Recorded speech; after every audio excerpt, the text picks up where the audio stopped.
Muy buenos días. Ahora sí tronó bien. Muy buenos días, muy buenas tardes y muy buenas noches. Tengan todos ustedes, mis queridos amigos, mis queridas amigas y por supuesto, claro que sí, todos ustedes, aquí está la cámara, todos ustedes, los que están en medio. Bienvenidos una vez más a su programa favorito, El Círculo de Lectura. Y siempre es algo bien interesante poder regresar y poder comenzar con algo nuevo. Primero que nada quiero mandarle un saludo a mis camaradas colaboradores, a ti, mi estimadísima Margarita, y a todos los demás que siempre cooperan y comparten en este chat. Gracias. Y fíjense que, híjole, güey,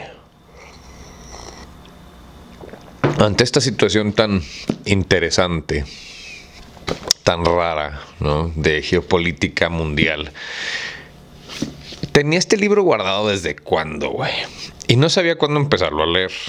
La verdad, pienso que Gabriel García Márquez es uno de los excelentes, uno de los maestros de la literatura, y creo que vale la pena que vayamos en contra de este contenido violento y que nos distrae y que nos tiene siempre, ¿no? Como que así, güey.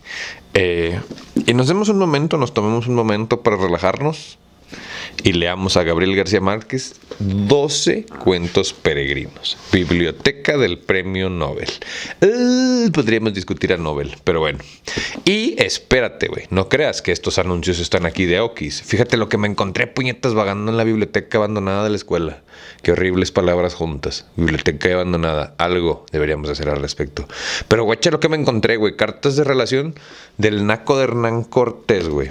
Ahora sí, prepárense, güey. Y fíjate nada más, güey, quiero que te tomes un momento y uses tu análisis crítico para ver este sello en particular, esta estrella en particular. Fíjate que yo tenía un amigo que se llamaba David y tenía una estrella, güey. Lo voy a pensar, porque además me tengo que amarrar la lengua bien cabrón, güey, porque, híjole, yo no sé no dar mi opinión y ustedes deberían de ser como yo. Así que bueno, sin más por el momento, ni preámbulos estúpidos que no te importan. Muchísimas gracias a ti por venir. Esto es... sí. Pronto me voy a sentar a grabar las reseñas. Güey, necesito ayuda. Así que si alguno de ustedes sabe cómo ayudarme, por favor, díganme, güey. Necesito saber cómo comunicarme con los camaradas colaboradores. Necesito activar Discord, porque deberíamos de tener una comunidad en la que podamos cotorrear, discutir y debatir, güey. Y Discord creo que sería un excelente momento y un excelente lugar, así que espero tus sugerencias y espero tus comentarios. Y la reseña de Julio Verne, la del panza del teposteco, güey, la de la que estoy excitado por hacer es la de la panza del teposteco. Pero ya, sin más por el momento, ni preámbulos estúpidos que no te importan, discúlpame por quitarte 2 minutos de tu tiempo. Yo soy Barbitas y esto es Gabriel García Márquez, 12 cuentos peregrinos. No me pendejo, está... Imagínate que fuera ya una chichona. Bueno. 12 cuentos peregrinos. Altaya Editorial. Contraportada. Desde la publicación de 100 años de soledad, 1967, o sea, 15 años antes de recibir el premio Nobel en 1982, los libros de Gabriel García Márquez, nacido en 1928, el novelista de mayor renombre universal en toda la narrativa moderna en lengua española, han superado el éxito de los más divulgados bestsellers de la literatura comercial, hecho particularmente asombroso en un auténtico creador, que jamás renuncia a su compromiso esencial con los que escribe. En 12 cuentos peregrinos, García Márquez demuestra que, además del largo aliento de un gran novelista, sabe tener la concisión de un extraordinario cuentista, capaz de sugerir con una sola frase, una palabra, a veces, un número indefinido de cosas indecibles. Algunos de estos cuentos, como el magnífico Me alquilo para soñar, nos dejan la duda de si son sueños que parecen crónicas de hechos reales o crónicas que parecen los sueños de un poeta, se traten de una u otra cosa, o de ambas a la vez. Para esto, podemos leer los cuentos de este libro. Para soñar. No, hombre, güey. Neta, no sabes lo que me emociona abrir un nuevo cuento, abrir un nuevo libro, y te doy las gracias a ti por participar en este ejercicio de resistencia cultural. Necesitamos más gente como tú en este pinche mundo mediocre, güey. Me voy a callar el hocico para que escuches las páginas. Gabriel García Márquez, 12 cuentos peregrinos. Altaya.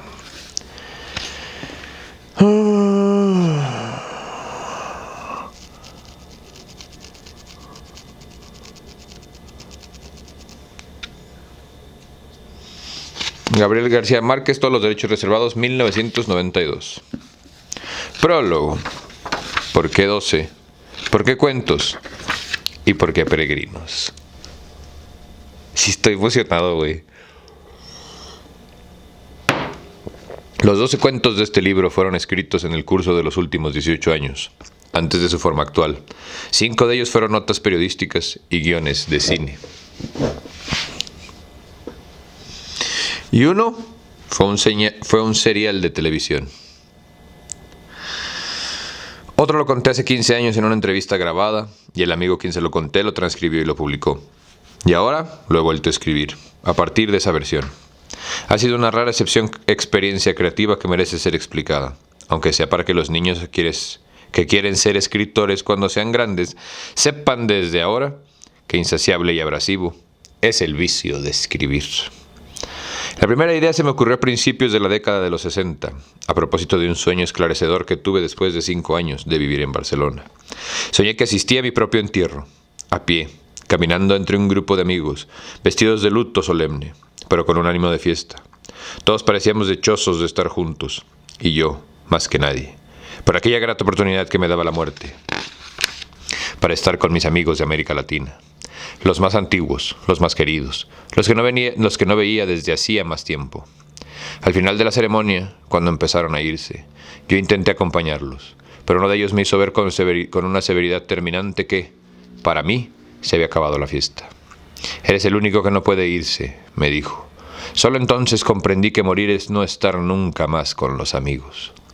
No sé por qué, aquel sueño ejemplar lo interpreté como una toma de conciencia de mi identidad, y pensé que era un buen punto de partida para escribir sobre las cosas extrañas que le suceden a los latinoamericanos en Europa. Fue un hallazgo alentador, pues había terminado poco antes el otoño del patriarca. Gran trabajo, que fue mi trabajo más arduo y azaroso, y no encontraba por dónde seguir.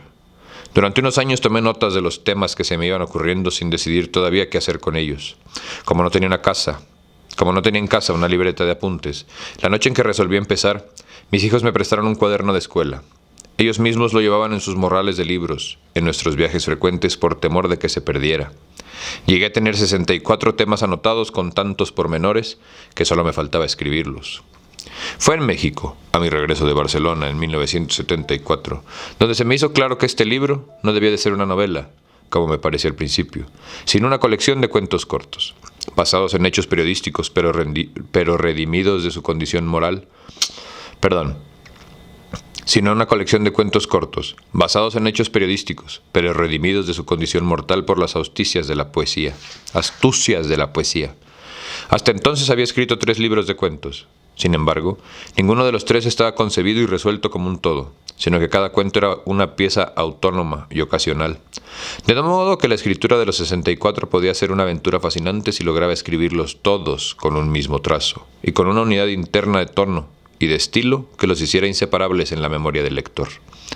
Los 2 primeros, El rastro de tu sangre en la nieve y El verano feliz de la señora Forbes, los escribí en 1976 y los publiqué enseguida en suplementos literarios de varios países. No me tomé ni un día de reposo. Pero a mitad del tercer cuento, que era por cierto el de mis funerales, sentí que estaba casándome con más que si fuera una novela. Lo mismo me ocurrió con el cuarto, tanto que no tuve aliento para terminarlos. Ahora sé por qué. El esfuerzo de escribir un cuento corto es tan intenso como empezar una novela, pues el primer párrafo de una novela hay que definirlo todo: estructura, tono, estilo, ritmo, longitud y a veces hasta el carácter de algún personaje. Lo demás es el placer de escribir, el más íntimo y solitario que puede imaginarse, y si uno no se queda corrigiendo el libro por el resto de la vida, es porque el mismo rigor de fierro que hace falta para empezarlo se impone para terminarlo. El cuento, en cambio, no tiene principio ni fin, fragua o no fragua, y si no fragua, la experiencia propia y la ajena enseñan que en la mayoría de las veces es más saludable empezarlo de nuevo que por otro camino, o tirarlo a la basura. Alguien que no recuerdo lo dijo bien con una frase de consolación: un buen escritor se aprecia mejor que lo que rompe, Un buen escritor se aprecia mejor por lo que rompe que por lo que publica. Es cierto que rompí los borradores y las notas, pero hice algo peor, los eché al olvido. Recuerdo haber tenido el cuaderno sobre mi escritorio de México, un náufrago en una borrasca de papeles, hasta 1978. Un día, buscando otra cosa, caí en cuenta de que lo había perdido de vista desde hacía tiempo. No me importó, pero cuando me convencí de que en realidad no estaba en la mesa, sufrí un ataque de pánico. No quedó en la casa un rincón sin registrar a fondo. Removimos los muebles, desmontamos la biblioteca para estar seguros de que no se había caído detrás de los libros, y sometimos al servicio y a los amigos a inquisiciones imperdonables. Ni rastro. La única explicación posible, o plausible, es que en alguno de los tantos exterminios de papeles que hago con frecuencia, se fue el cuaderno para el cajón de la basura.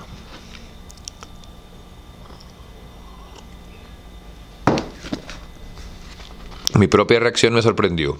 Los temas que había olvidado durante casi 4 años,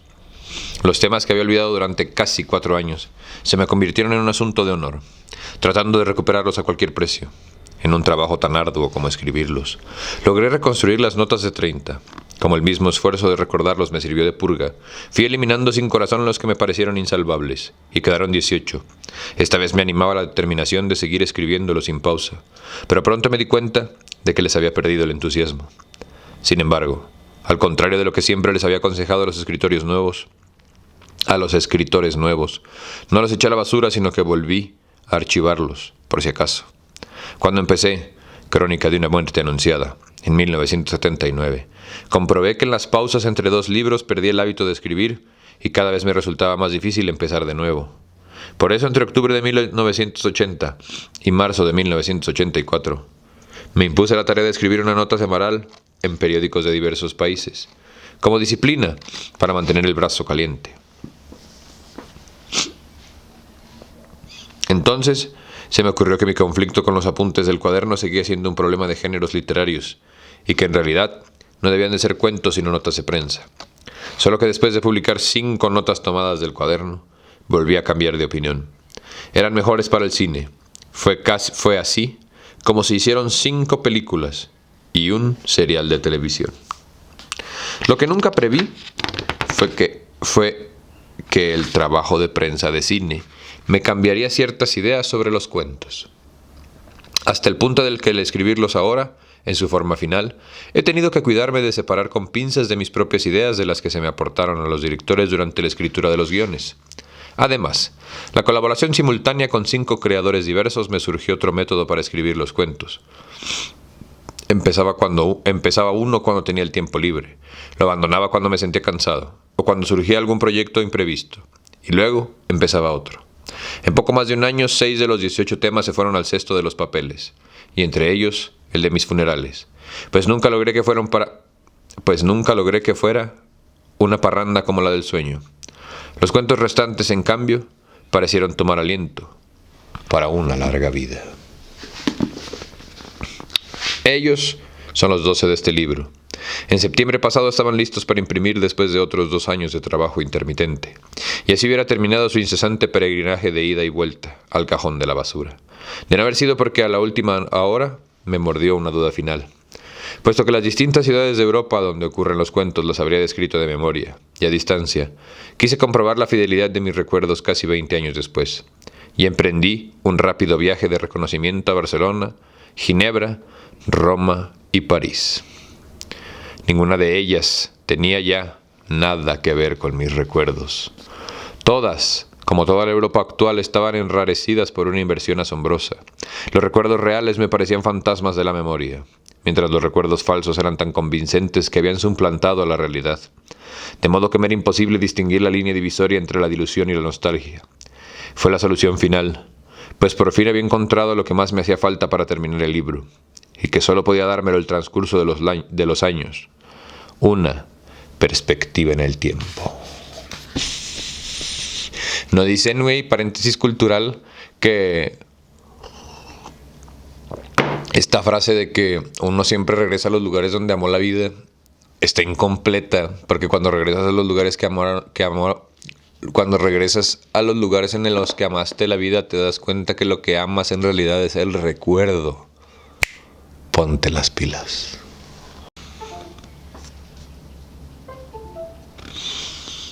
A mi regreso de aquel viaje venturoso, reescribí todos los cuentos otra vez desde el principio en 8 meses febriles en los que no necesité preguntarme dónde terminaba la vida y dónde empezaba la imaginación, porque me ayudaba la sospecha de que quizás no fuera cierto nada de lo vivido 20 años antes en Europa.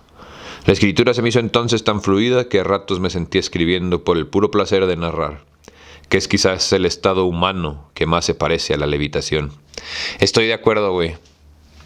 Además, trabajando todos los cuentos a la vez y saltando de uno a otro con plena libertad, conseguí una visión panorámica que me salvó del cansancio, de los comienzos sucesivos y me ayudó a cazar redundancias ociosas y contradicciones mortales. Creo haber logrado así el libro de cuentos más próximo al que siempre quise escribir. Aquí está, listo para ser llevado a la mesa, después de tanto andar del timbo al tambo, peleando para sobrevivir a las perversidades de la incertidumbre. Todos los cuentos, salvo los 2 primeros, fueron terminados al mismo tiempo, y cada uno lleva la fecha en que lo empecé. El orden en que están en esta edición es el que tenían en el cuaderno de notas. Siempre he creído que toda versión de un cuento es mejor que la anterior. ¿Cómo saber entonces cuál debe ser la última? Es un secreto del oficio que no obedece a las leyes de la inteligencia, sino a la magia de los instintos. ¿Cómo sabe la cocinera cuándo está la sopa? De todos modos, por las dudas, no volveré a leerlos, como nunca he vuelto a leer ninguno de mis libros por temor de arrepentirme. El que los lea sabrá qué hacer con ellos. Por fortuna, para estos 12 cuentos peregrinos, terminar en el centro de los papeles debe ser como el alivio de volver a casa. Gabriel García Márquez, Cartagena de Indias, abril 1992. Se me pone la piel chinita, perro, la neta, güey, así. Porque aparte sí es cierto, estoy de acuerdo con él. O sea, como que esta parte que menciona en la que estar narrando un cuento se convierte como en algo meditativo, levitativo. Sí, güey, totalmente. O sea, no tienes una idea de cómo me ha modificado a mí mi forma de ser en el mundo real. O sea, el Barbitas que tú conoces aquí, un saludo a toda la gente que me conoce en el mundo real y ve esto. Besos. Pónganselos donde ustedes quieran. Así, mira, en flor. Tenía un maricón amigo que así le decía, ¿es para mí? ¿Qué? Se me fue la onda, güey, por andar hablando de los puñales, me distraje. Un saludo a todos los que me ven en vivo, güey. Este personaje que tú conoces aquí en la pantalla no existe, güey. Pero, el que sí existe, este ser físico, greñudo que conoces, se conflictúa, güey, con las cosas del mundo real y no, güey. Pero no tienes una idea de cómo me ha cambiado a mí, mi forma de ser y mi personalidad, el hacer este ejercicio diario, güey. Y puedo decir que cuando no lo hago, a veces hasta estoy como molesto, ¿no? Rara. Pero bueno, de verdad, muchísimas gracias a ustedes por venir. Y vamos a empezar. De veras que leer a Gabriel García Márquez siempre es un orgasmo. Así, siempre es un orgasmo, güey. Y el que no lo sepa, que se cheque. Buen viaje, señor presidente. Que por cierto, güey. Nada, buen viaje, señor presidente. ¿Vieron cómo casi no interrumpí la lectura? Estaba sentado en el escaño de madera, bajo las hojas amarillas del parque solitario, contemplando los cisnes polvorientos con las 2 manos apoyadas en el pomo de plata del bastón, y pensando en la muerte. Cuando vino Ginebra por primera vez, el lago era sereno y diáfano, y había gaviotas mansas que se acercaban a comer en las manos, gaviotas mansas que se acercaban a comer en las manos, y mujeres de alquiler que parecían fantasmas de las 6 de la tarde, con volantes de organdí y sombrillas de seda. Ahora la única mujer posible, hasta donde alcanzaba la vista, era una vendedora de flores en el muelle desierto. Le costaba creer que el tiempo hubiera podido hacer semejantes estragos, no solo en su vida, sino también en el mundo. Era un desconocido más en la ciudad de los desconocidos ilustres. Llevaba el vestido azul oscuro con rayas blancas, el chaleco de brocado y el sombrero duro de los magistrados de retiro. Tenía un bigote altivo de mosquetero, el cabello azulado y abundante con ondulaciones románticas, las manos de arpista con la sortija de viudo en el anular izquierdo y los ojos alegres. Lo único que delataba el estado de su salud era el cansancio de la piel. Y aún así, a los 63 años, seguía siendo de una elegancia principal. Aquella mañana, sin embargo, se sentía salvo de toda verdad, de toda vanidad. Los años de la gloria y el poder habían quedado atrás sin remedio, y ahora solo permanecían los de la muerte. Había vuelto a Ginebra, después de 2 guerras mundiales, en busca de una respuesta terminante para un dolor que los médicos de la Martinica no lograron identificar. Había previsto no más de 15 días, pero iban ya 6 semanas de exámenes agotadores y resultados inciertos, y todavía no se vislumbraba el final. Buscaban el dolor en el hígado, en el riñón, en el páncreas, en la próstata, donde menos estaba. Hasta aquel jueves indeseable, en que el médico menos notorio de los muchos que lo habían visto, lo citó a las 9 de la mañana en el pabellón de neurología. La oficina parecía una celda de monjes, y el médico era pequeño y lúgubre, y tenía la mano derecha escayolada por una fractura del pulgar. Cuando apagó la luz, apareció en la pantalla la radiografía iluminada de una espina dorsal que él no reconoció como suya hasta que el médico señaló con un puntero. Debajo de la cintura, la unión de 2 vértebras. Su dolor está aquí, le dijo. Para él no era tan fácil. Su dolor era improbable y escurridizo. A veces parecía estar en el costillar derecho y a veces en el bajo vientre, y a menudo lo sorprendía con una punzada instantánea en la ingle. El médico lo escuchó en suspenso y con el puntero inmóvil en la pantalla. Por eso nos despistó durante tanto tiempo, dijo, pero ahora sabemos que está aquí. Luego se puso el índice en la sien y precisó, aunque en estricto rigor, señor presidente, todo dolor está aquí. Su estilo clínico era tan dramático que la sentencia final pareció benévola. El presidente tenía que someterse a una operación arriesgada e inevitable. Este le preguntó cuál era el margen de riesgo y el viejo doctor lo envolvió en una luz de incertidumbre. Qué raro. Imagínate cuánto ha avanzado la medicina moderna que hoy ningún humano está sano. No podríamos decirlo con certeza, le dijo. Hasta hacía poco, precisó. Los riesgos de accidentes fatales eran grandes, y más aún los de distintas parálisis de diversos grados. Pero con los avances médicos de las 2 guerras, esos temores eran cosas del pasado. Váyase tranquilo, concluyó. Prepare bien sus cosas y avísenos. Pero eso sí, no olvide que cuanto antes será mejor. No era una buena mañana para digerir esa mala noticia, y menos a la intemperie.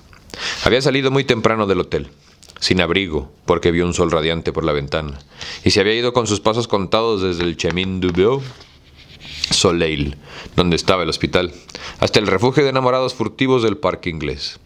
Llevaba ahí más de 1 hora.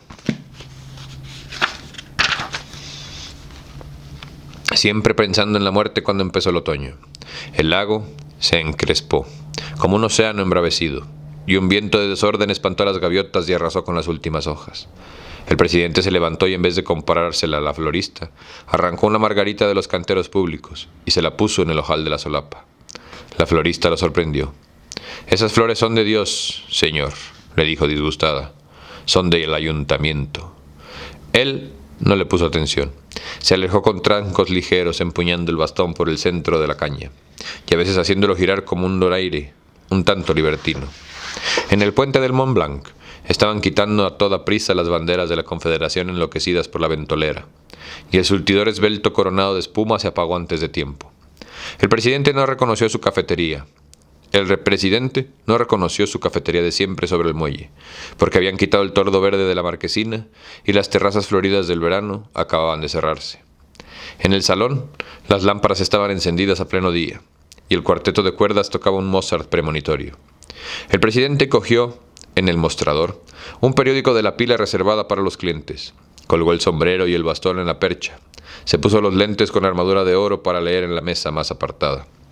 Y solo entonces tomó conciencia de que había llegado el otoño.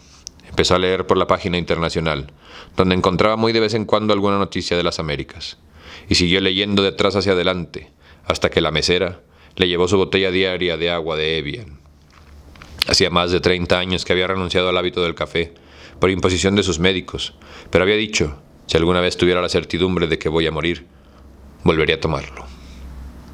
Quizás la hora había llegado.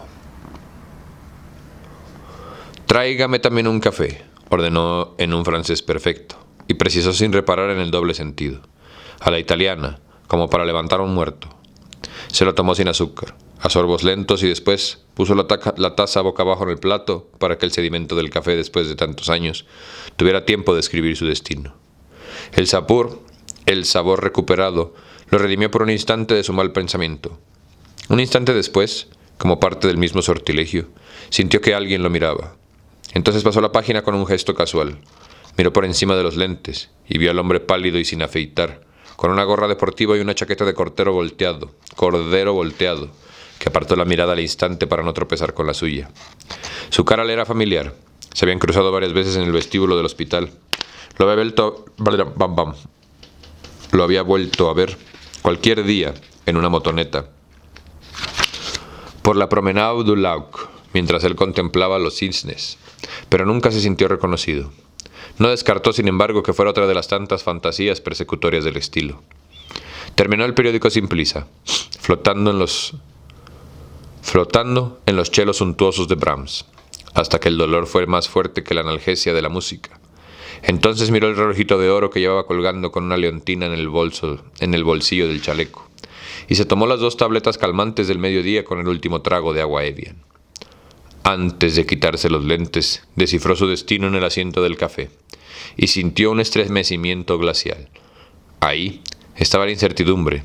Por último pagó la cuenta con una propina estítica. Cogió el bastón y el sombrero en la percha, y salió a la calle sin mirar al hombre que lo miraba. Se alejó con su andar festivo, bordeando los canteros de flores despedazadas por el viento, y se creyó liberado del hechizo, pero de pronto sintió los pasos detrás de los suyos. Se detuvo al doblar la esquina y se dio la media vuelta. El hombre que lo seguía tuvo que pararse en seco para no tropezar con él, y lo miró sobrecogido, a menos de 2 palmos de sus ojos. Un palmo es una mano.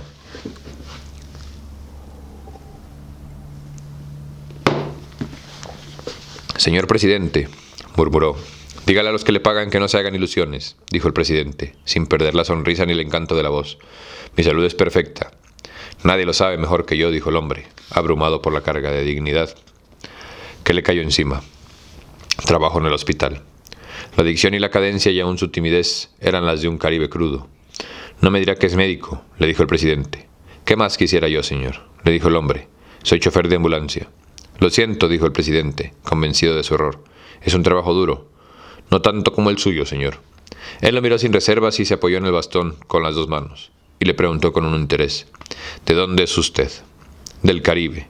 De eso ya me di cuenta, dijo el presidente. ¿Pero de qué país? Del mismo que usted, señor, dijo el hombre y le tendió la mano. Mi nombre es Homero Rey. El presidente lo interrumpió sorprendido sin soltarle la mano. ¡Caray!, le dijo. ¡Qué buen nombre! Homero se relajó. Y es más todavía, dijo. Homero, rey de la casa. Una cuchillada invernal los sorprendió indefensos en la mitad de la calle. El presidente se estremeció hasta los huesos y comprendió que no podría caminar sin abrigo las 2 cuadras que le faltaban hasta la forma de pobres donde solía comer. ¿Ya almorzó?, le preguntó Homero. Nunca almuerzo, dijo Homero, como una sola vez por la noche en mi casa. Haga una excepción por hoy, le dijo él con todos sus encantos a flor de piel. Lo invito a almorzar. Lo tomó del brazo y lo condujo hasta el restaurante de frente, con el nombre dorado en la marquesina de la loma, Le Boeuf Couronné. El interior era estrecho y cálido, y no parecía haber un sitio libre. Homero Rey, sorprendido de que nadie reconociera al presidente, siguió hasta el fondo del salón para pedir ayuda. ¿Es presidente en ejercicio?, le preguntó el patrón.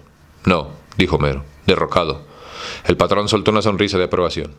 Para esos, dijo, tengo siempre una mesa especial. Los condujo a un lugar apartado en el fondo del salón donde podían charlar a gusto. El presidente se lo agradeció. No todos reconocen como usted la dignidad del exilio, dijo.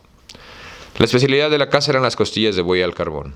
El presidente y su invitado miraron en torno y vieron en las otras mesas los grandes trozos asados con un borde de grasa tierna. ¡Puta, qué rico, güey! Es una carne magnífica, murmuró el presidente, pero la tengo prohibida. Fijó en Homero una mirada traviesa y cambió de tono. En realidad, tengo prohibido todo. También tiene prohibido el café, dijo Homero, y sin embargo lo toma. Se dio cuenta, dijo el presidente, pero hoy fue solo una excepción, en un día excepcional. La excepción de aquel día no fue solo con el café. También ordenó una costilla de buey al carbón y una ensalada de legumbres frescas sin más aderezos que un chorro de aceite de olivas. Su invitado pidió lo mismo, más media garrafa de vino tinto. Salud. Hace mucho que no brindamos por el placer de estar juntos. ¡Tin! Mientras esperaban la carne, Homero sacó del bolsillo una chaqueta. Mientras esperaban la carne, Homero sacó del bolsillo de la chaqueta una billetera sin dinero y con muchos papeles, y le mostró al presidente una foto descolorida. Él se reconoció en mangas de camisa, con varias libras de menos, y el cabello y el bigote de un color negro intenso, en medio de un tumulto de jóvenes que se habían empinado para sobresalir. De una sola mirada, reconoció el lugar, reconoció los emblemas de una campaña electoral aborrecible, reconoció la fecha ingrata. ¡Qué barbaridad!, murmuró. Siempre he dicho que uno envejece más rápido que los retratos que en la vida real. Y devolvió la foto con el gesto de un acto final. Continuemos. No sé si se meta, me regalaron unos cuyos, güey. Así que no sé si se metan a la grabación los pequeños culeros esos, así que discúlpenme. Muy buenos días para todos ustedes. Muchas gracias a ustedes por venir. Salud.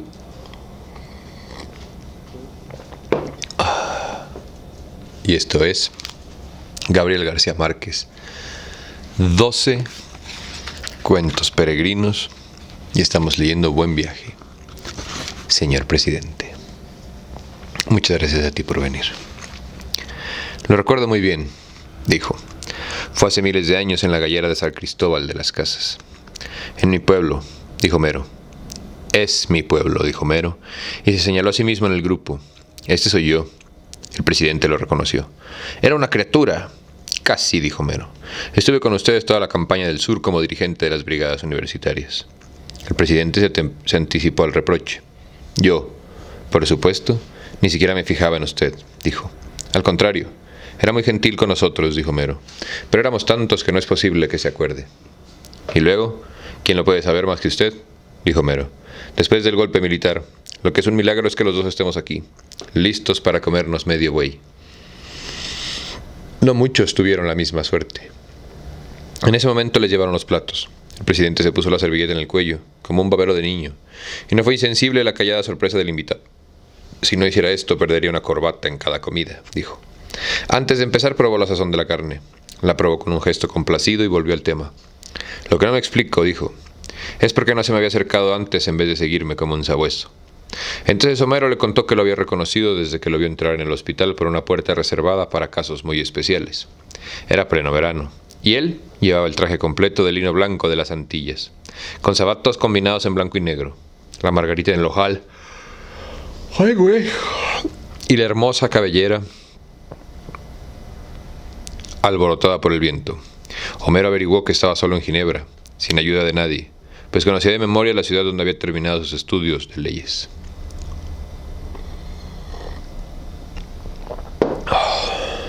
La dirección del hospital, a solicitud suya, tomó las determinaciones internas para seguir en el incógnito absoluto. Esa misma noche, Homero se concentró con su mujer para hacer contacto con él.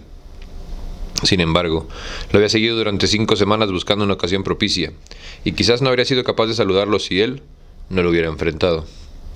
Me alegro que lo haya hecho, dijo el presidente. Ay, aunque la verdad es que no me molesta para nada estar solo. ¿Por qué? No es justo, preguntó el presidente. ¿Por qué?, preguntó el presidente con sinceridad. La mayor victoria de mi vida ha sido lograr que me olviden. Nos acordamos de usted más de lo que usted se imagina, dijo Homero sin disimular su emoción. Es una alegría verlo así, sano y joven. Sin embargo, dijo él sin dramatismo, todo indica que moriré muy pronto. Sus probabilidades de salir muy bien son muy altas, dijo Homero. El presidente dio un salto de sorpresa, pero no perdió la gracia. Ah, caray, exclamó. Es que en la bella Suiza se abolió el sigilo médico. En ningún hospital del mundo hay secretos para un chofer de ambulancias, dijo Homero.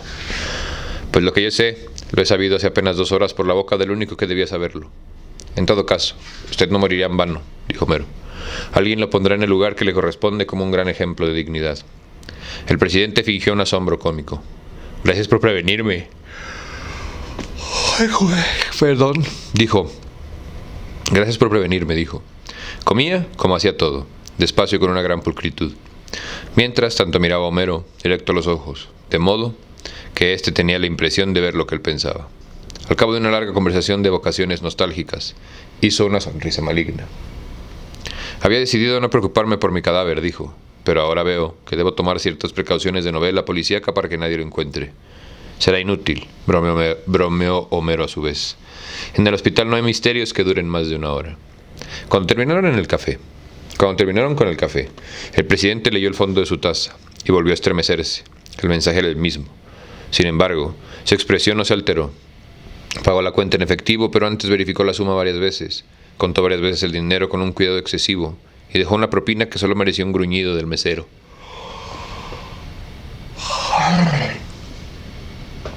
Ha sido un placer, concluyó al despedirse de Homero.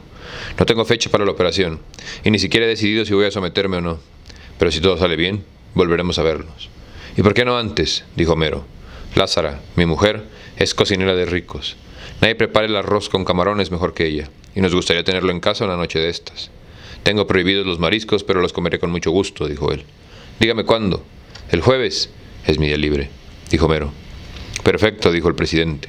El jueves a las 7 de la noche estoy en su casa. Será un placer. Yo pasaré a recogerlo, dijo Homero. Hosteler Dames, 14 Rue de l'Industrie, detrás de la estación. ¿Es correcto? Correcto, dijo el presidente. Y se levantó más encantador que nunca. Por lo visto, sabe hasta qué número calzo. Claro, señor, dijo Homero, divertido. Claro, señor, dijo Homero, divertido. 45.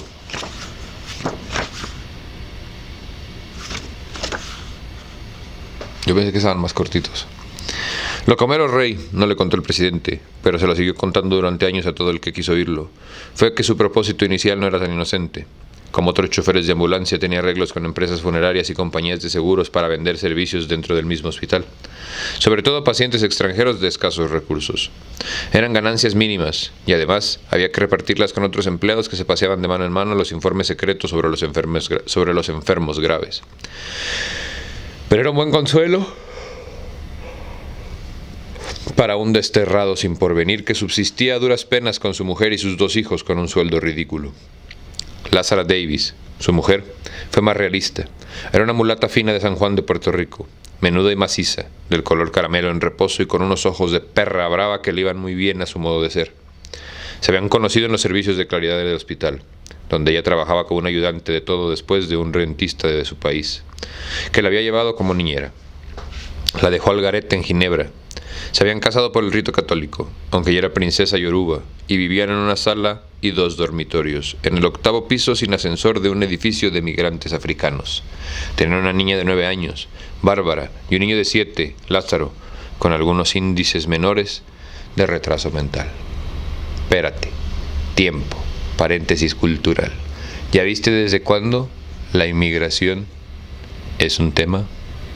Digo, para los que piensan que este pedo es nuevo, güey. No hay nada nuevo en este mundo, tristemente. Por eso gracias a ti por venir, porque sé que entre ustedes está la nueva amenaza a este pinche orden mundial mugroso en el que tenemos. Pónganselos donde quieran.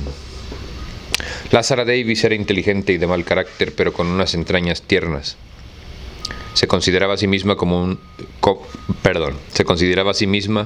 una Tauro pura y tenía una fe ciega en sus augurios astrales. Sin embargo, nunca pudo cumplir el sueño de ganarse la vida como astróloga de millonarios. En cambio, aportaba a la casa recursos ocasionales, y a veces importantes, preparando cenas para señoras ricas que se lucían con sus invitados, haciéndoles creer que eran ellas las que cocinaban los excitantes platos antillanos. Homero, por su parte, era tímido de solemnidad, y no daba para más de lo poco que hacía, pero Lázara no concebía la vida sin él por la inocencia de su corazón y el calibre de su arma. Les había ido bien, pero los años venían de vez en vez más duros, y los niños crecían. Por los tiempos en que llegó el presidente habían empezado a picotear sus ahorros de 5 años, de modo que cuando Homero Rey lo descubrió de entre los enfermos incógnitos del hospital, se les fue la mano en las ilusiones. No tengan hijos, güey, salen carísimos, güey. No sabían a ciencia cierta que le iban a pedir, ni con qué derecho. En el primer momento habían pensado en venderle el funeral completo, incluidos el embalsamiento y la repatriación, pero poco a poco se fueron dando cuenta de que la muerte no parecía tan inminente como al principio. El día del almuerzo, estaban ya aturdidos por las dudas. La verdad es que Homero no había sido dirigente de brigadas universitarias ni nada parecido, y la única vez que participó en la campaña electoral fue cuando tomaron la foto que habían logrado encontrar por milagro traspapelada en el ropero. Pero su fervor era cierto. Era cierto también que había tenido que huir del país por su participación en la resistencia callejera contra el golpe militar, aunque la única razón para seguir viviendo en Ginebra, después de tantos años, era su pobreza de espíritu. Así que una mentira de más o de menos no debía ser un obstáculo para ganarse el favor del presidente. La primera sorpresa de ambos fue que el desterrado ilustre viviera en un hotel de cuarta categoría del barrio triste de La Grotte, entre migrantes asiáticos y mariposas de la noche, o sea, prostitutas. Y que comiera solo en fondas de pobres, cuando Ginebra estaba llena de residencias dignas para políticos en desgracia. Homero lo había visto repetir día tras día los actos de aquel día. Lo había acompañado de vista y a veces a una distancia menos que prudente. ¡Ay, cabrón! En sus paseos nocturnos, por entre los muros lúgubres y los colagos de campánulas amarillas de la ciudad vieja. Lo había visto absorto durante horas frente a la estatua de Calvino. Había subido tras él, paso a paso, la escalinata de piedra, sofocado por el perfume ardiente de los jazmines para contemplar los lentos atardeceres de verano desde la cima del Burg Le Fur. Una noche lo vio bajo la primera llovizna, sin abrigo ni paraguas, haciendo la cola con los estudiantes para un concierto de Rubinstein. No sé cómo no le ha dado una pulmonía, le dijo después a su mujer. El sábado anterior, cuando el tiempo empezó a cambiar, lo había visto comprando un abrigo de otoño con un cuello de visiones falsos, pero no en las tiendas luminosas de la Rue de Rhône, donde compraban los emires fugitivos, sino en el mercado de las pulgas. «Entonces no hay nada que hacer», exclamó Lázara cuando Homero se lo contó. «Es un avaro de mierda, capaz de hacerse enterrar por la beneficencia en la fosa común. Nunca le sacaremos nada». «A lo mejor es pobre de verdad», dijo Homero después de tantos años sin empleo. «Ay, negro, una cosa es ser Piscis con ascendente en Piscis y la otra es hacerse pendejo». Aquí lo dice, güey, para que no empiecen a llorar mis niñas que tienen una arete en la nariz. «Ay, negro, una cosa es ser Piscis con ascendente en Piscis y la otra es ser pendejo», dijo Lázara. Lázara y yo somos uno mismo. Y si conocen a una mujer como Lázara, le presentan a Barbitas, güey. «Ay, negro, una cosa es ser Piscis con ascendente Piscis y otra es ser pendejo», dijo Lázara. «Todo el mundo sabe que se alzó del oro del gobierno. Se alzó con el oro del gobierno, y que es el exiliado más rico de la Martinica». Homero, que era 10 años mayor, había crecido impresionado con la noticia de que el presidente estudió en Ginebra, trabajando como obrero de la construcción. En cambio, Lázara se había criado entre los escándalos de la prensa enemiga, magnificados de una casa de enemigos, donde fue niñera desde niñas. Así que la noche en que Homero llegó ahogándose de júbilo porque había almorzado con el presidente, a ella no le valió el argumento de que lo había invitado a un restaurante caro. Le molestó que Homero no le hubiera pedido nada de lo mucho que le habían soñado, desde becas para los niños hasta un empleo mejor en el hospital. Le pareció una confirmación de sus sospechas, la decisión de que le echaran el cadáver a los buitres en vez de gastarse sus francos con un entierro digno y una repartición gloriosa. Pero lo que rebosó el vaso fue la noticia de que Homero se reservó para el final, de que había invitado al presidente a comer arroz de camarones el jueves en la noche. «No más eso nos faltaba», gritó Lázara, «que se nos muera aquí, envenenado con camarones de lata, y tengamos que enterrarlo con los ahorros de los niños». Lo que al final determinó su conducta fue el peso de la lealtad conyugal. Tuvo que pedir prestado a una vecina 3 juegos de cubiertos de alpaca y una ensaladera de cristal, y a otra una cafetera eléctrica, a otra un mantel bordado y una vajilla china para el café. Cambió las cortinas viejas por las nuevas que solo usaban en los días de fiesta y les quitó el forro a los muebles. Pasó un día entero fregando los pisos, sacudiendo el polvo, cambiando las cosas de lugar, hasta que logró lo contrario de lo que más les hubiera convenido, que era conmover al invitado con el decoro de la pobreza.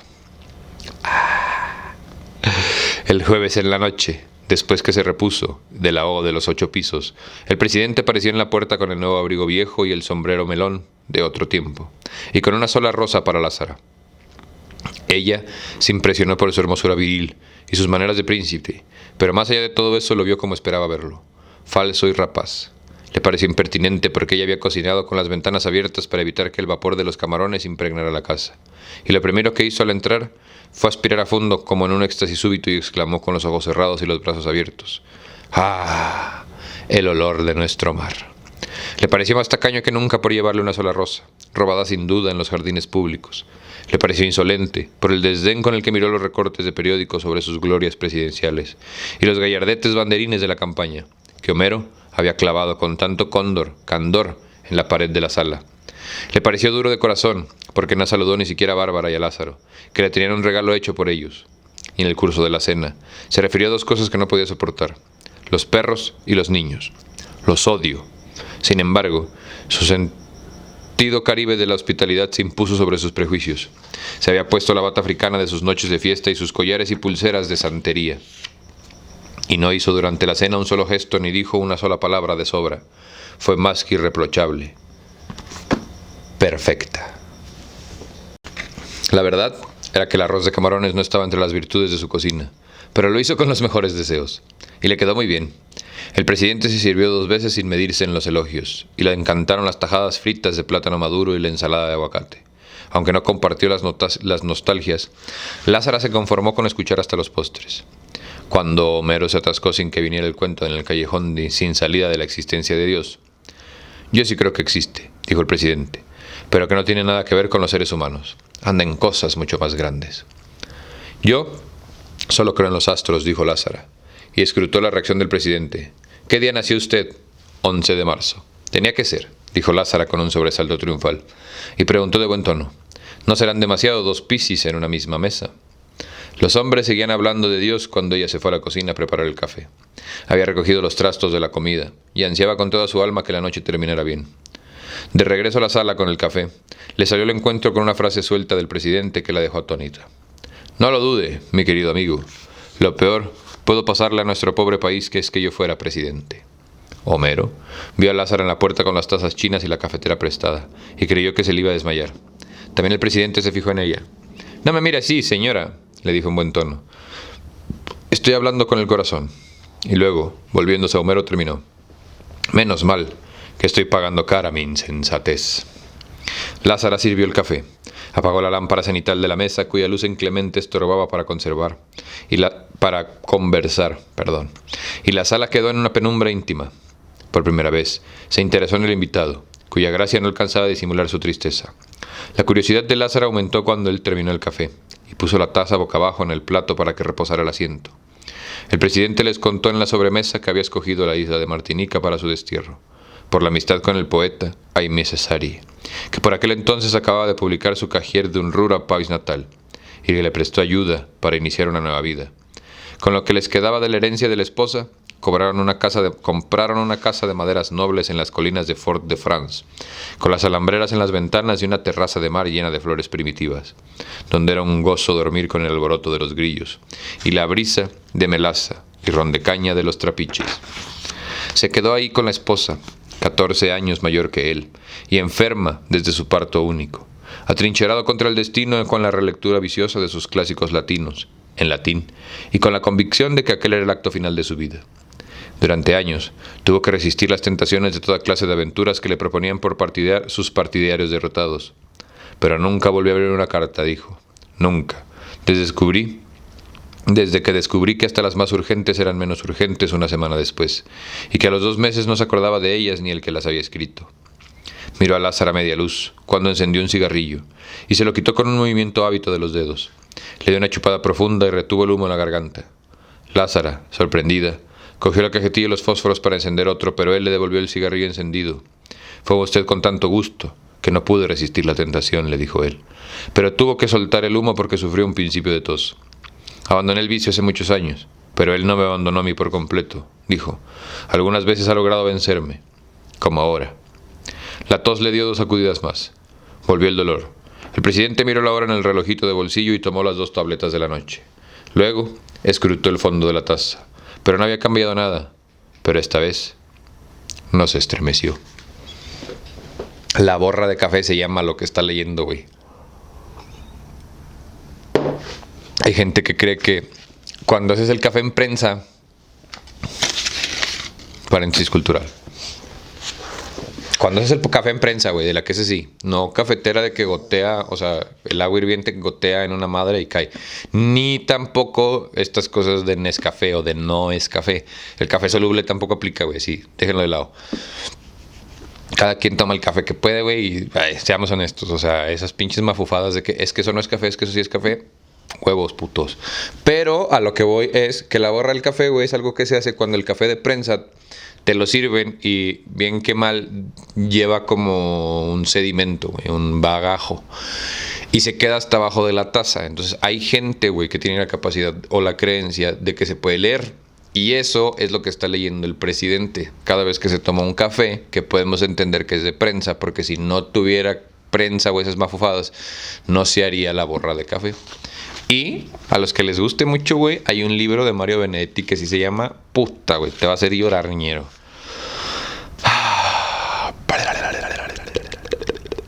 Algunos más antiguos de mis partidarios han sido presidentes después que yo, dijo. Sayago, dijo Homero. Sayago y otros, dijo él, todos como yo, usurpando un honor que no merecíamos con un oficio que no sabíamos hacer. Algunos persiguen solo el poder, pero la mayoría busca todavía menos, el empleo. Lázaro se encrespó. ¿Usted sabe lo que dicen de usted?, le preguntó. Homero Larvado intervino. Son mentiras. Son mentiras y no lo son, dijo el presidente con una calma celestial. Tratándose de un presidente, las peores ignomias pueden ser las dos cosas al mismo tiempo, verdad y mentira. Había vivido en la Martinica todos los días del exilio sin más contactos con el exterior que las pocas noticias del periódico oficial, sosteniéndose con clase de español y latín en un liceo oficial y con las traducciones que a veces le encargaba Aimé Cesari. El calor era insoportable en agosto, y él se quedaba en la hamaca hasta el mediodía, leyendo el arrullo del ventilador de aspas del dormitorio. Su mujer se ocupaba de los pájaros que criaba en libertad, aún en las horas de más calor protegiéndose del sol con un sombrero de paja de alas grandes, adornado de frutillas artificiales y flores de organdí. Pero cuando bajaba el calor, era bueno tomar el fresco hasta en la terraza. Él con la vista fija en el mar hasta que se hundía en las tinieblas, y ella en su mecedor de mimbre, con el sombrero roto y las sortijas de fantasía en todos los dedos, viendo pasar los buques del mundo. Ese se va para Puerto Santo, decía ella.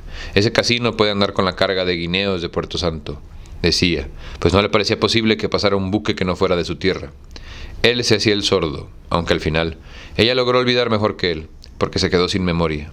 Permanecían así hasta que terminaban los crepúsculos fragorosos y tenían que refugiarse en la casa derrotados por los zancudos. Uno de esos tantos agostos. Mientras leía el periódico en la terraza, el presidente dio un salto de asombro.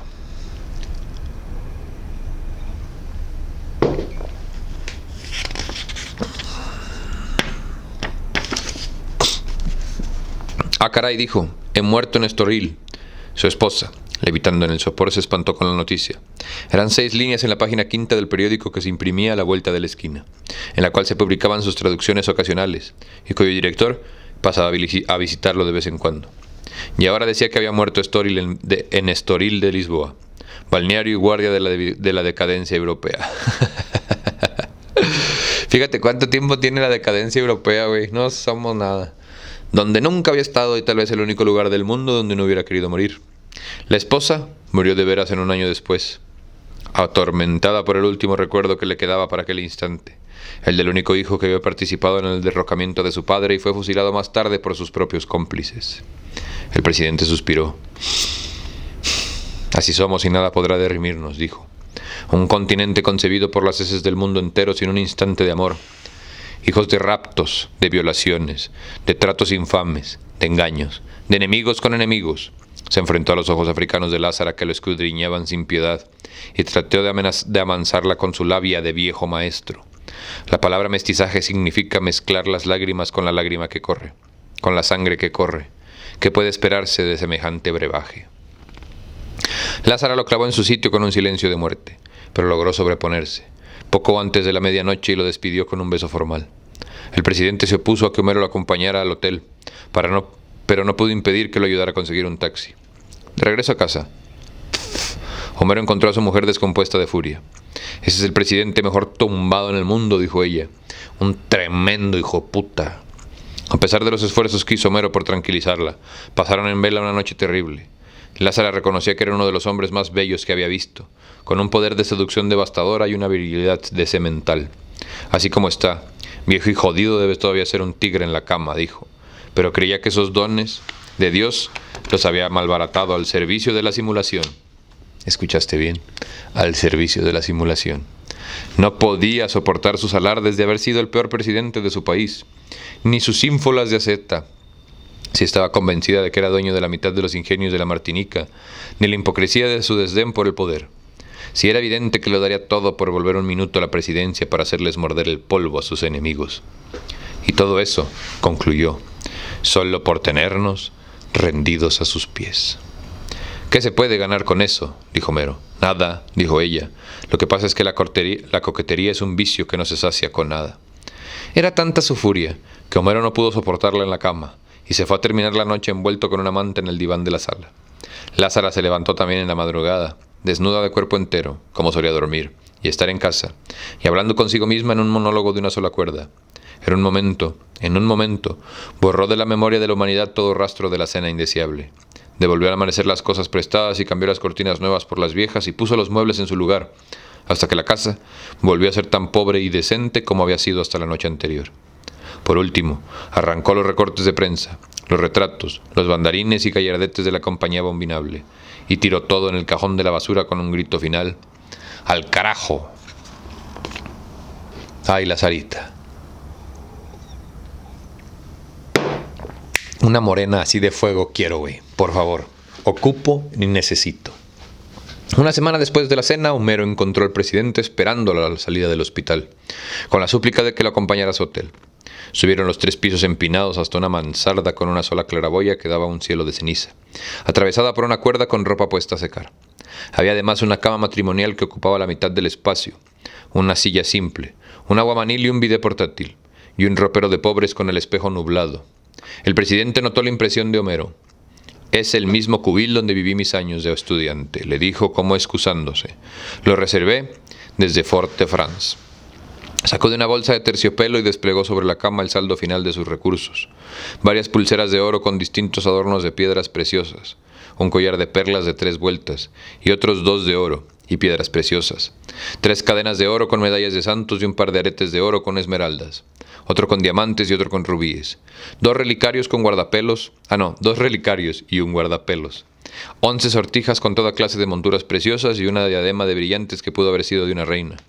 Luego sacó de un estuche distinto 3 pares de marconas de plata y 2 de oro con sus correspondientes pisacorbatas, y un reloj de bolsillo enchapado en oro blanco. Por último, sacó de una caja de zapatos sus 6 condecoraciones, 2 de oro, una de plata, y el resto, chatarra pura. «Es todo lo que me queda en la vida», dijo. No tenía más alternativas que venderlo todo para completar los gastos médicos, y deseaba que Homero le hiciera el favor con el mayor sigilo. Sin embargo, Homero no se sintió capaz de complacerlo mientras no tuviera las facturas en regla. El presidente le explicó que eran las prendas de su esposa heredadas de una abuela colonial que a su vez había heredado de un paquete de acciones en minas de oro en Colombia. Puro robo imperialista. El reloj, las mancuernas y los pisacorbatas eran suyos. Las condecoraciones, por supuesto, no fueron antes de nadie. «No creo que alguien tenga facturas de cosas así», dijo. Homero fue inflexible. «En ese caso», reflexionó el presidente, «no me quedará más remedio que dar en la cara». Empezó a recoger las joyas con una calma calmada. «Le ruego que me perdone, mi querido Homero, pero es que no hay peor pobreza que la de un presidente pobre», le dijo. «Hasta sobrevivir parece indigno». En ese instante Homero lo vio con el corazón y le rindió sus armas. Aquella noche Lázara regresó tarde a casa. Desde la puerta vio las joyas radiantes bajo la luz mercurial del comedor, y fue como si hubiera visto un alacrán en su cama. «No seas bruto, negro. No seas bruto, negro», dijo asustada. «¿Por qué están aquí esas cosas?». La explicación de Homero le inquietó todavía más. Se sentó a examinar las joyas, una por una, con una meticulosidad de orfebre. A un cierto momento suspiró. «Debe de ser una fortuna». Por último se quedó mirando a Homero sin encontrar una salida para su ofuscación. «Carajo», dijo. «¿Cómo hace uno para saber si todo por lo que este hombre dice es verdad?». «¿Y por qué no?», dijo Homero. «Acabo de ver que él mismo lava su ropa y la seca en el cuarto igual que nosotros, colgada en un alambre. Por tacaño», dijo Lázara. «O por pobre», dijo Homero. Lázara volvió a examinar las joyas, pero ahora con menos atención. porque también ella estaba vencida. Así que la mañana siguiente se vistió con lo mejor que tenía. Se aderezó con las joyas que le parecieron más caras. Se puso cuantas sortijas pudo en cada dedo hasta en el pulgar y cuantas pulseras pudo ponerse en cada brazo. Y se fue a venderlas. A ver quién le pide facturas a Lázara Davis, dijo al salir, pavoneándose de risa. Escogió la joyería exacta, con más ínfulas que prestigio, donde sabía que se vendía y se compraba sin demasiadas preguntas. Y entró aterrorizada, pero pisando firme. Un vendedor vestido de tijeta ejecutó. Enjuto y palindo, le hizo una venia teatral al vaciarle la mano y se puso sus órdenes. El interior era más claro que el día, por los espejos y las luces intensas, y la tienda entera parecía de diamante. Lázara, sin mirar apenas al empleado por temor de que se le notara la farsa, siguió hasta el fondo. El empleado le invitó a sentarse ante uno de los escritorios de Luis XV, de los 3 escritorios Luis XV, que servían de mostradores individuales, y se extendió encima de un pañuelo inmaculado. Luego se sentó frente a Lázara y esperó. Es un tipo de mueble, güey. No te sabría decir exactamente cómo es. Ahorita se está acabando la pila y chance lo busque y te enseñe. Si no, discúlpame, búscalo, güey. Pero el mueble Luis XV o el tipo de escritorio Luis XV es un tipo de mueble, güey. No creas que es así es la marca, no, güey. Así es el tipo de mueble, güey. Sí, aunque usted no lo crea, hasta los muebles tienen nombre, miñero.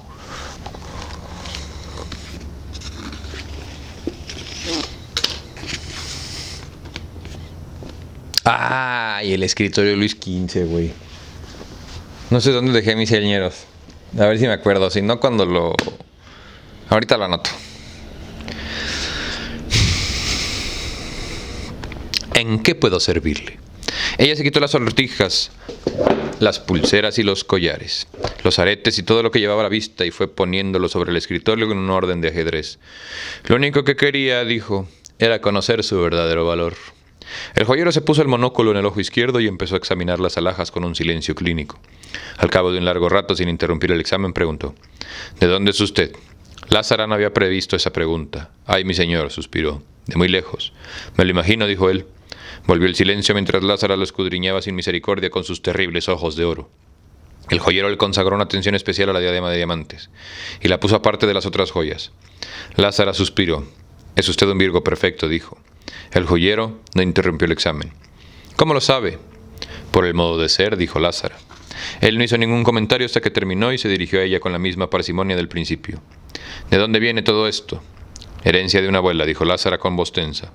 Murió el año pasado en Paramaribo, a los 97 años. El joyero la miró entonces a los ojos. Lo siento mucho, le dijo, pero el único valor de estas cosas es lo que pesa el oro. Cogió la diadema con la punta de los dedos y la hizo brillar bajo la luz deslumbrante. Salvo esta, dijo, es muy antigua, egipcia tal vez, y sería invaluable si no fuera por el mal estado de los brillantes. Pero de todos modos tiene un cierto valor histórico. En cambio, las piedras de las otras alhajas, las amatistas, las esmeraldas, los rubíes, los ópalos, sin excepción, eran falsas. Sin duda las originales fueron buenas, dijo el joyero mientras recogía las prendas para devolverlas, pero de tanto pasar de una generación a otra se han ido quedando en el camino las piedras legítimas, reemplazadas por culos de botella. Lázara sintió una verdadera náusea verde. Respiró hondo y dominó el pánico. El vendedor la consoló. Ocurre a menudo, señora. Ya lo sé, dijo Lázara aliviada. Por eso quiero salir de ellas. Ay, Lázara. Entonces sintió que estaba más allá de la farsa y volvió a ser ella misma. Sin más vueltas, sacó de su bolso las mancuernas, el reloj de bolsillo y los pisacorbatas, las condecoraciones de oro y plata y el resto de las baratijas personales del presidente y los puso sobre toda la mesa. ¿También todo esto?, preguntó el joyero. Todo, dijo Lázara.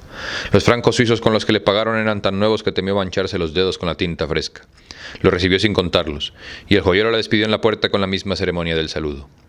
Ya de salida, sosteniendo la puerta de cristal para cederle el paso, la demoró un instante. Una última cosa, señora, le dijo. Soy Acuario. A la primera noche, Homero y Lázara llevaron el dinero al hotel. Hechas otra vez las cuentas, faltaba un poco más. De modo que el presidente se quitó y fue poniendo sobre la cama el anillo matrimonial, el reloj con la leontina y las mancuernas y el pisacorbatas que estaba usando. Lázara le devolvió el anillo. Esto no, le dijo. Un recuerdo así no se puede vender. El presidente lo admitió y volvió a ponerse el anillo.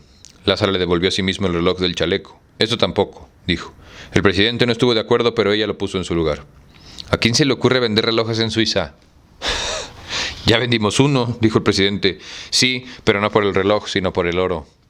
También este es de oro, dijo el presidente. Sí, dijo Lázara. Pero usted puede hasta quedarse sin operar, pero no saber qué hora es.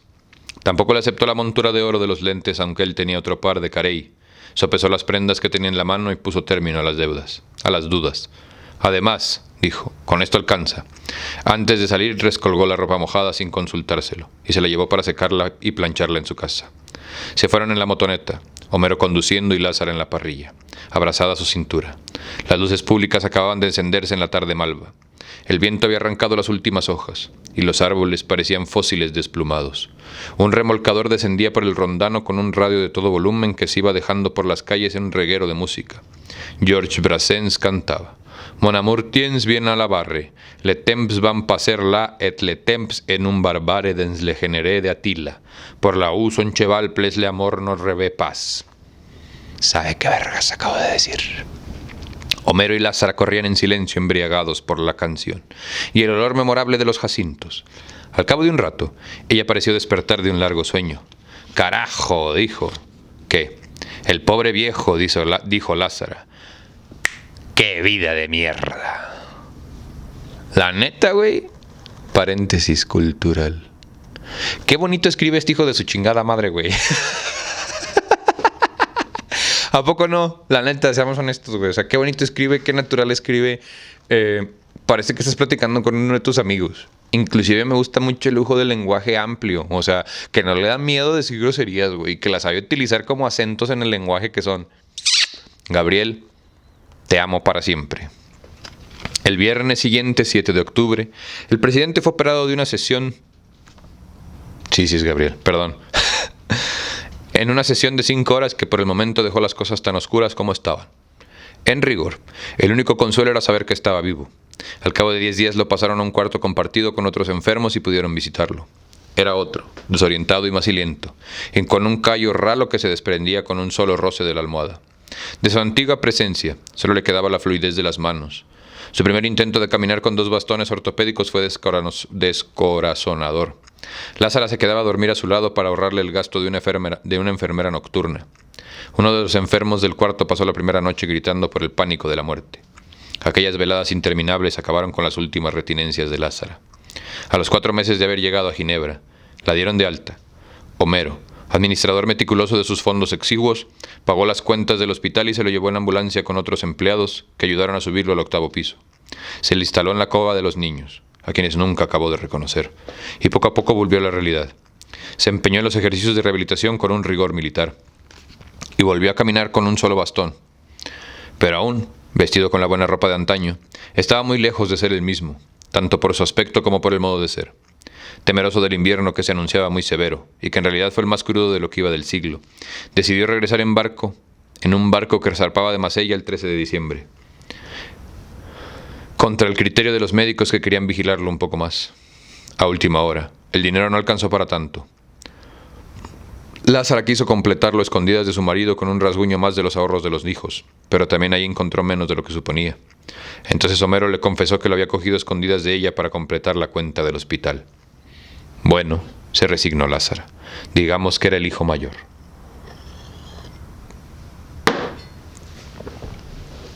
El 11 de diciembre lo embarcaron en el tren de Marsella, bajo una fuerte tormenta de nieve, y solo cuando volvieron a casa encontraron una carta de despedida en la mesa de noche de los niños. Ahí mismo dejó su anillo de bodas para Bárbara, junto con el de la esposa muerta, que nunca trató de vender, y el reloj de Leontina para Lázaro. Como era domingo, algunos vecinos caribes que descubrieron el secreto habrían acudido a la estación de Corbanín con un conjunto de arpas de Veracruz. El presidente estaba sin aliento con el abrigo perdulario y una larga bufanda de colores que había sido de Lázara, pero aún así permaneció en el pescante del último vagón despidiéndose con el sombrero bajo el azote del vendaval. El tren empezaba a acelerar cuando Homero cayó en la cuenta de que se había quedado con el bastón. Corrió hasta el extremo del andel y lo lanzó con bastante fuerza para que el presidente lo atrapara en el aire, pero cayó entre las ruedas y quedó destrozado. Fue un instante de terror. Lo último que vio Lázara fue la mano trémula estirada para atrapar el bastón que nunca alcanzó, y el guardián de tren que logró agarrar por la bufanda al anciano cubierto de nieve, y lo salvó en el vacío, Lázara corrió despavorida al encuentro del marido tratando de reír tras las lágrimas. «Dios mío», le gritó, «ese hombre no se muere con nada». Llegó sano y salvo, según el anuncio de un extenso telegrama de gratitud. No se volvió a saber nada de él, más en un año. Por fin llegó una carta de 6 hojas manuscritas en las que ya era imposible reconocerlo. El dolor había vuelto tan intenso y puntual como antes, pero él decidió no volver a hacerle caso y dedicarle a vivir la vida como viniera. Dedicarse a vivir la vida como viniera. El poeta Aimé Césaire le había regalado otro bastón con incrustaciones de nácar, pero había resuelto no usarlo. Hacía 6 meses que comía carne con regularidad y toda clase de mariscos, y era capaz de beberse hasta 20 tazas diarias de café cerrero. Pero ya no leía el fondo de la taza porque sus pronósticos le resultaban al revés. El día que cumplió los 75 años había tomado unas copitas del exquisito ron de la Martinica, que le sentaron muy bien. Y volvió a fumar. No se sentía mejor, por supuesto, pero tampoco peor. Sin embargo, el motivo real de la carta era comunicarles que se sentía tentado de volver a su país para ponerse al frente de un movimiento renovador, por una causa justa y una patria digna, aunque solo fuera por la gloria mezquina de no morirse de viejo en su cama. En ese sentido, concluía la carta, el viaje a Ginebra había sido providencial. Junio 1979. Y con esto le vamos a dejar el día de hoy. Muchísimas gracias a Tito por venir, porque aquí se acaba nuestro primer cuento de Gabriel García Márquez, 12 cuentos peregrinos. Hasta pronto, señor presidente. A Cookie. Muchas gracias a ti por venir. Adiós.